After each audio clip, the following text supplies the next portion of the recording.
सुनो भैया, एक गुरुजी गए एक गांव में, तो एक नया नया चेला बना, हमको भी चेला बनाओ। गुरुजी बोले बन जाओ। और बनने के बाद बोला कि आप गुरु, हम चेला, आप कुछ सुनाओ। गुरुजी ने कहा कि राम राम किया करो। बोले ये तो साधारण बात है, ऊंचा। गुरुजी ने मन ही मन सोचा कि चेला नहीं गुरु ही मिला है। कई चेले सचमुच गुरु होते हैं, ऊंचा। गुरुजी ने कहा तो रामचरितमानस पढ़ा करो। अरे रामायण सब जान दिए, ऊंचा। तो गुरुजी ने कहा गीता। बोले हाँ ये कुछ ठीक है, कुछ। तो गुरुजी बोले आज गीता का महत्व सुनाऊंगा, गीता कल। और महात्मा उन्होंने श्लोक सुनाया, सर्वोपनिषदो गावो दोग्धा गोपाल नंदना। ये सभी उपनिषद जो है सो गाय हैं और दोहने वाले भगवान श्री कृष्ण हैं। 1 घंटे तक व्याख्यान दिया। चेला बीच में कह के महाराज वाह वाह वाह वाह वाह, क्या बात कही है, वाह वाह। गुरु जी का और उत्साह बड़ा, कितने ध्यान से सुन रहा है, इतनी प्रशंसा कर। गुरु जी और सुनाते गए। 1 घंटे बाद बोले कि बेटा कुछ समझ में ना आया हो तो पूछ लो। सो बोला कि हमें समझ में ना, हमें आप कम समझाते हो, हम ज्यादा समझते हैं। गुरुजी ने मन ही मन कहा कि हम ही नहीं समझ पाए पहले तो मैं, लेकिन चलो गुरुजी हैं, गुरुजी की इज्जत ही बचा ले, पूछ ले कुछ। तो बोला और तो एक एक अक्षर समझ में आया, केवल एक बात समझ में नहीं आई। कौन सी? का आप कहते थे 2 गधा गोपाल नंदना, तो ये 2 गधा कौन थे, क्या समझ है? तो गुरुजी ने माथा पीटा। चेला बोला गुरुजी जवाब नहीं दिया, ये 2 गधा कौन थे? गुरुजी बोले एक हम, दूसरे तुम। एक न सुनई, एक नहीं देखा। भगवान राम जी से गुरुजी बोले यह जगह बड़ी अच्छी है, यहाँ रुक लिया जाए।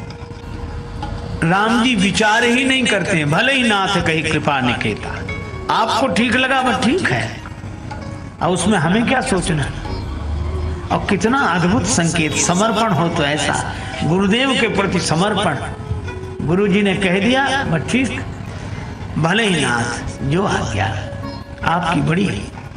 अब तो हे भगवान, एक महात्मा जी का एक नया नया चेला बना। गुरुजी बैठे, चेला पास में बैठा, तब तक पानी बरसने लगा। गुरुजी ने चेला से कहा कि बेटा गाय बाहर बंधी है, भीग रही है, उसे बंधन से मुक्त कर दो ताकि वो भी भीतर इधर आ जाए। चेला वहीं बैठे बैठे रहा, गुरुदेव आपके सामने मुझ जैसा जीव भला क्या किसी को बंधन से मुक्त कर सकता है? जो स्वयं बंधन में पड़ा हो, क्षमा करें, यह अनधिकार चेष्टा मुझसे नहीं होगी। गुरुजी भी समझ गए कि चेला नहीं गुरु ही मिला है। गुरुजी उठे, गाय को बंधन से मुक्त किया, गाय गौशाला में चली गई। थोड़ी देर में फिर मन नहीं माना कि बेटा देख पानी बरस रहा है कि बंद हो गया है। चेला बोला गुरुजी ये बिल्ली आपके बगल में बैठी बाहर से ही आई है, इसके शरीर पे हाथ घुमाओ, गीला हो तो समझ लेना वर्षा हो रही है, और गीला ना हो तो समझ लो पानी बरसना बंद। गुरुजी फिर चुप रहे। रात्रि को सोते समय बोले बेटा ये आंखों पर प्रकाश पड़ रहा है, इस लाइट को बंद कर दे। चेला बोला गुरुजी अब तो रजाई में आ गए, कौन बाहर निकले, आप तो रामायण की बात मानो। रामायण की? हाँ रामचरितमानस की। क्या मुंह दिए नैन कतों को नहीं, आंख बंद कर लो, इसको बुझाई समझो। गुरुजी ने लाइट बुझाई, लेटे।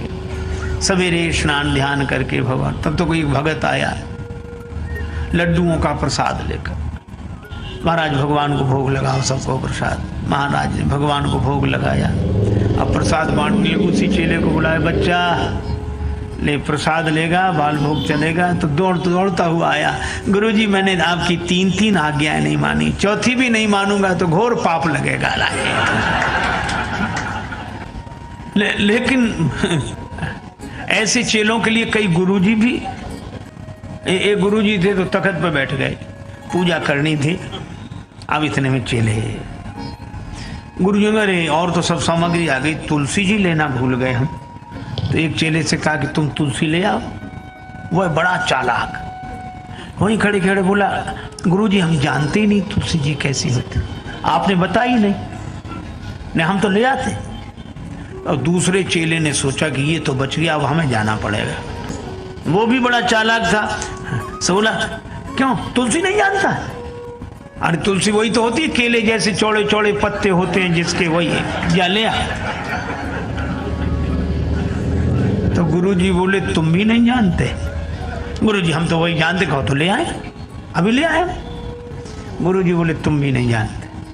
तब तो गुरुजी आपको ही कष्ट करना पड़ेगा अब हम लोग। गुरुजी बोले और हम पूजा में बैठ गए, अब हम उठ नहीं सकते, तो एक उपाय है। क्या? तुम तुलसी जी तो नहीं जानते, एक काम करो, क्या तखत तो उठा सकते हो? अब दोनों घबराए, कैसे मना करें। एक तो तखत भारी, ऊपर गुरुदेव विराजमान। उठाया तखत, बोले बगिया में ले चलो। ले गए तुलसी जी के बिरवा के पास। गुरुजी ने कहा रखो तो तखत यहीं। गुरुजी ने बैठे बैठे तुलसी उतार ली। बोले फिर वहीं ले चलो। फिर ले आए। गुरुजी बोले तुलसी भूलोगे तो नहीं? दोनों चेले बोले गुरुजी एक जन्म की कौन कहे, हम तो 7 जन्म तक नहीं भूलेंगे। पर भगवान राम, आहा, मर्यादा इसे कहते हैं। गुरुदेव ने कह दिया। गुरुजी ने कहा यहीं रहना है। राम जी बोले जो आज्ञा। भले ही नाथ कही कृपा निकेता। एक सज्जन ने कहा, कोई उत्सव था, दान, हाँ, हमने गुप्त दान दिया, ठीक है, हमारे घर आना। घर गए, उन्होंने चेक दे दिया। अब चेक ले गया वो बैंक में। बैंक वाले कहे पैसा नहीं मिलेगा इसमें। क्यों? इसमें नाम तो लिखा ही नहीं, उनके हस्ताक्षर नहीं है। तो वो लौट कर फिर आएगा, आपने हस्ताक्षर नहीं किए। बोले वाह, गुप्तदान में कहीं नाम लिखा जाता है? अरे भाई, सहज सामर्थ्य पूर्वक, संतोष पूर्वक लिया जाए। दान का अपना आनंद है। देखो भैया, सती जी के साथ शंकर भगवान है, सदगुरु, और सुग्रीव जी के पास हनुमान जी। तो इन दोनों के भ्रम में बड़ा साम्य है, लेकिन अंतर क्या है? सुग्रीव जी की बात बन गई, सती जी की नहीं बनी। क्यों? सुग्रीव जी हनुमान जी से कहते हैं हम तो यहीं बैठे हैं, आप जाकर देखो। धरी बट रूप देखते जाई, कहे सी जान जी सैन बुझाई। हनुमान जी से सुग्रीव जी कहते हैं कि आप जाकर देखो, हम यहाँ बैठे हैं, और आप जो इशारा करोगे वैसे ही हम व्यवहार करेंगे, आप संकेत कर देना। तो सुग्रीव जी कहते हैं कि हम यहाँ बैठे हैं, आप जाकर देखो। और सती जी क्या कहती हैं? सती जी शंकर जी से कहती हैं कि आप यहीं बैठो, हम जाकर देखते हैं। देखो भाई, सती जी स्वयं परीक्षा करने जाती है। वे शंकर जी पर विश्वास नहीं करती। राम जी पर तो विश्वास है ही नहीं, पर शंकर जी पर भी नहीं। अच्छा देखो, या तो हमारे पास ऐसी दृष्टि हो कि हम भगवान को देख सकें, और अगर हमारे पास ऐसी आंख नहीं है कि हम भगवान को देख सकें, तो जिनके पास ऐसी आंख है उन पर भरोसा करें। एक बार एक सज्जन अपने बेटे को ले गए संस्कृत पाठशाला के आचार्य जी के पास। कहा इसको भर्ती कर ले, पढ़ा लिखा दे जरा। वैसे तो हमारा बालक जन्मजात प्रतिभावान है, ऐसा योग्य मिला ही नहीं हमें कोई बालक। इतनी प्रशंसा की अपने बालक की आचार्य जी हंसे कि जब पिता ऐसे हैं तो पुत्र क्यों नहीं ऐसा प्रतापी होगा। कर जाओ। प्रवेश दे दिया विद्यालय में। 2 महीने बाद आए, हमारे बेटे में गुण ही गुण होंगे, कमी तो कोई होगी नहीं, अगर हो कमी तो बता। तो आचार्य जी भी बड़े विनोदी थे। बोले क्या कहना तुम्हारे बेटे का? तुम्हारे बेटे में गुण ही गुण, 100 गुणों में 98 हैं, केवल 2 नहीं है। तो पिता चौका 98 हैं वो तो, लेकिन आश्चर्य 2 कम कौन से जो गुण नहीं है, 2 कौन से गुण नहीं है? तो आचार्य जी बोले 2 इसमें यही नहीं है क्या का इसमें इसके खुद की अकल है नहीं, एक, दूसरा हमारी मानता नहीं है, बस ये 2 ही बातें हैं, बाकी तो सब है। तो कुछ लोगों के साथ यही कठिनाई होती।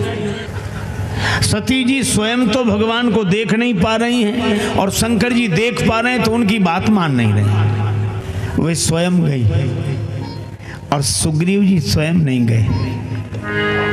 यह कथा संदेश देती है कि भगवान को देखना हो तो गुरु की आंख से देखना चाहिए, सदगुरु की दी हुई दृष्टि से देखना चाहिए। हमारी आंखें नहीं देख सकती, आंखें तो हैं। अच्छा, आंखें तो उनकी भी सही सही दिखती हैं जिनकी आंख में मोतियाबिंद हो। आंख उनकी भी दिखती है लेकिन उनकी आंख देख नहीं पाती। इसी तरह हमारी आंखें दिखती तो हैं। कौन सी आंखें? ज्ञान और वैराग्य। ज्ञान विराग नयन उर्गारी। तो ज्ञान वैराग्य के नेत्र हम भी दिखाते हैं, हम ज्ञानी हैं, हम विरागी हैं, लेकिन हमारी आंखें केवल दिखाने के लिए हैं, देखने के लिए नहीं है। इनमें मोतियाबिंद आ गया है। कौन सा? ज्ञान की आंख में द्वेष का मोतियाबिंद आ गया और राग की वैराग्य की आंख में राग का मोतियाबिंद आ गया। आंखें तो हमारे हैं पर राग द्वेष के कारण हम भगवान को देख नहीं पाते हैं, यही हमारी समस्या है। कहीं राग और कहीं द्वेष। अच्छा, 2 ही आंखें हैं, एक दाहिनी एक बाईं, और कितना सुंदर संकेत है। हमारी दृष्टियां भी 2 ही बची हैं। क्या? राग की दृष्टि और द्वेष की दृष्टि। अपने अनुकूल हो उससे राग और अपने से प्रतिकूल हो उससे द्वेष। अच्छा, इसीलिए गुरु कौन? का शंकर जी। क्यों? उनके 2 ही नेत्र नहीं है, तीसरा भी है, और तीसरा बिल्कुल ठीक बीच में है। और बीच में होने का अर्थ न इधर झुका है न उधर झुका। इसका अर्थ है कि जिस दृष्टि में न राग हो न द्वेष हो, ऐसी सदगुरु की दृष्टि से ही भगवान को देखा जा सकता है।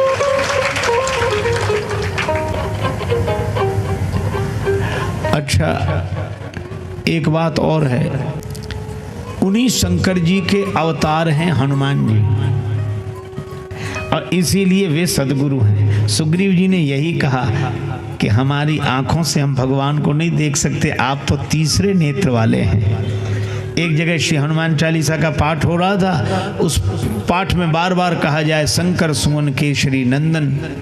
पाठ है भी ऐसा, पंक्ति भी ऐसे ही है। पर एक महात्मा बैठे थे, परमहंस महात्मा, भगवत भक्त महात्मा, अपनी मस्ती में जब उन्होंने बार बार सुना शंकर सुवन केशरी नंदन तो कहने लगे चुप रहो, अशुद्ध पाठ मत करो।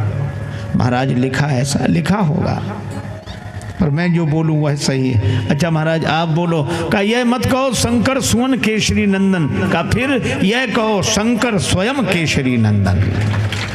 शंकर जी ही हनुमान जी के रूप में। तो सुग्रीव जी गुरु की दृष्टि से देखते हैं। अच्छा, एक बात और भी कहूँ, क्या? नेत्र राग द्वेष से मुक्त हो ऐसी दृष्टि, और दूसरी बात भीतर हो तब तो बाहर दिखें। सुना है आज महफिल में बड़ी रफ्ता गरी होगी, मगर मुंह से वो निकलेगी कि जो दिल में भरी होगी। एक बार एक डॉक्टर साहब के अस्पताल में, वो नेत्र विशेषज्ञ थे, बहुत लोग जा रहे थे, मरीज जाते, और डॉक्टर साहब की है प्रक्रिया, अच्छा आंख में गड़बड़ी है, हाँ बैठो। वो कुछ पढ़ने के लिए सामने रखते, फिर लेंस लगा के देखते, पढ़ो, पढ़ने में आ रहा, शीशा लगाया, दिखा, हाँ दिख तो रहा पर अब साफ नहीं। अच्छा दूसरा लगा, अब पहले से थोड़ा ठीक है लेकिन बिल्कुल। अच्छा तीसरा, हाँ आप बिल्कुल साफ साफ पढ़ने में आ रहा है, ठीक है, फीस जमा करो, चश्मा ले जाना परसों। यही प्रक्रिया होती है, ठीक है। एक आदमी बड़ी देर से देख रहा था कि तीसरा चौथा शीशा लगते लगते आदमी पढ़ने लगता है, तो वह भी जाकर बैठ गया। डॉक्टर साहब हमारी भी आंख देखो। अच्छा बैठो, बैठा, शीशा लगाया, पढ़ने को दिया, पढ़ने में आ रहा बिल्कुल नहीं। दूसरा लगाया, पहले ही जैसी हालत है, तीसरा शीशा, बिल्कुल वैसे ही। अब 4, 5, 6, 7 शीशे बदल चुका। डॉक्टर बड़ा परेशान हुआ। अब पढ़ने में आया, बोले बिल्कुल नहीं आ रहा पढ़ने में। तो डॉक्टर बोला पढ़े भी हो, पढ़े भी हो? तो कहने लगा कि पढ़े ही होते तो डॉक्टर की दुकान पे ही काहे को आते? हमने तो ये सुना था कि चश्मे से पढ़ा जाता है, हमने तो ये सुना था कि चश्मे से पढ़ा जाता है। डॉक्टर ने कहा कि सुना तो ठीक है, पर चश्मा केवल माध्यम है, पर बाहर पढ़ाई दिखती वही है जो भीतर होती है। अगर भीतर ना हो तो बाहर दिख नहीं सकती। अच्छा, आप ऐसे सोचो, जो भाषा हमें ना आती हो वह भाषा दीवार पर लिखी हो तो हम देख तो सकते, पढ़ नहीं सकते, क्योंकि उसका ज्ञान भीतर नहीं है। मुझे तो यही लगता है कि परमात्मा सब जगह लिखा हुआ है। सिय राम मैं सब जग जानी, जड़ चेतन जग जीव जत सकल राम मैं जान। कण कण में परमात्मा लिखा हुआ है, लेकिन परमात्मा की पढ़ाई हमारे भीतर नहीं है, इसलिए बाहर हम उसे पढ़ नहीं पाते, देख नहीं पाते। और जिन्होंने भीतर पढ़ लिया, शंकर जी देख सकते हैं। क्यों? श्री रघुनाथ रूप और आवा, ये शंकर जी के हृदय में निवास करने वाले हैं। जो स्वरूप बस शिव मन माही, शंकर जी के हृदय में राम जी हैं, इसलिए उन्हें बाहर राम जी का दर्शन होता है। और हनुमान जी के हृदय में राम जी, इसलिए उन्हें बाहर दिखते हैं। जासु हृदय आगार बसई राम सर चाहत। जय श्री राम। यह सारी कथा हमें एक गहरी बात सिखाती है, दृष्टि बदलो दुनिया बदल जाएगी। हमारे अंदर अगर राग, द्वेष, अहंकार और अपनी ही बुद्धि का बोझ भरा हो तो भगवान भी सामने खड़े हो तो दिखाई नहीं देंगे। लेकिन जब हम गुरु की दी हुई दृष्टि, विनम्रता और समर्पण से देखना सीख जाते हैं, तब वही संसार सत्य, सुंदर और सार्थक दिखाई देने लगता है। दोस्तों, याद रखिए, गुरु वह है जो हमारी आंखें नहीं, हमारी दृष्टि बदल देता है। चश्मा बदलने से नहीं, अंदर का ज्ञान जगने से सब साफ नजर आता है। और जैसे हनुमान जी ने सुग्रीव को अपनी दृष्टि दी, वैसे ही सही संगत, सही मार्गदर्शन और सही सोच हमारी जिंदगी का अंधेरा मिटा सकती है। किसी दिन अगर आपको लगे कि जीवन में कुछ समझ में नहीं आ रहा, तो बस एक पल ठहरिए, अपने भीतर के प्रकाश को जगाइए और उस नज़र से दुनिया को देखिए जिसमें न राग है न द्वेष, सिर्फ सीख है, प्रेम है और आगे बढ़ने की ताकत है। तो आज का प्रण यही है कि गुरु की दृष्टि अपनाएं, समर्पण का भाव जगाएं और हर कदम पर जीवन को एक नई रोशनी में देखना शुरू करें। अगर यह बातें दिल को लगी हो तो वीडियो को लाइक, शेयर जरूर करें और हमेशा याद रखें, दृष्टि सही हो तो हर दिशा सही हो जाती है। जय श्री राम।